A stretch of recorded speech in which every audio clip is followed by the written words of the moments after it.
V muzeju že tretje leto zapored pripravljate razstavo Dišijo praznične dobrote, ob tem vam pa na pomoč priskočijo tudi obiskovalci, kaj ne? Vsako leto, torej letos že tretjič zapored, smo razstavo temeljili prav na tem, da k sodelovanju pritegnemo naše obiskovalce. Zanimivo je, na kar tudi vedno opozarjamo, da imajo tako po deklaraciji človekovih pravicah, kot tudi o deklaraciji o čuvanju kulturne dediščine, torej Evropski deklaraciji, ljudje pravico odločati o tem, kaj je kulturna dediščina in imajo tudi dolžnost to kulturno dediščino hraniti. In prav na to želimo opozoriti ljudi in jih vsako leto preko medijev povabimo k zbiranju določenega materijala.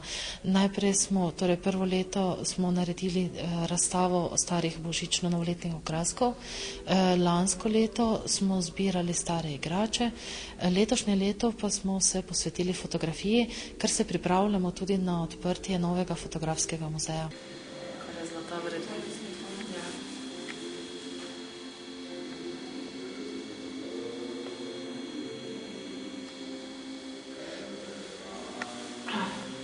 Zbrali smo približno 260 fotografij, obiskovalci so se tudi, torej ljudje, ki so prinesli fotografije, so se strinjali tudi s tem, da s fotografijami obogatimo našo muzejsko fototeko.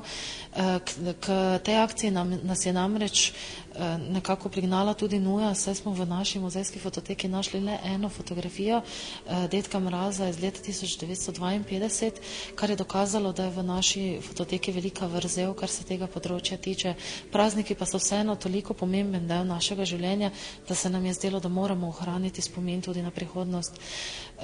Teh 260 fotografij pa ni vse, kar je prispelo v teh predprazničnih dnevih v muzej, kajti razpisali smo tudi natečaj za osnovne in srednje šole, in sicer za izdelavo najbolj izvirne voščilnice.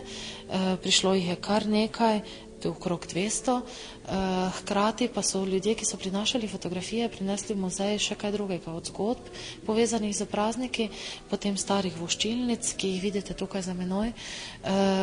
Ena gospa je, gospa Vlasta Rojnik, ki vedno sodeluje z našim muzejem, nam je prinesla tudi praznični pogrinjek. Hkrati pa smo tudi sami pripravili nekaj takih značilnih simbolov, ki jih srečujemo v decembrskem času, in sicer od sejanja pšenice, potem Miklavževo šibo in še kaj podobnega.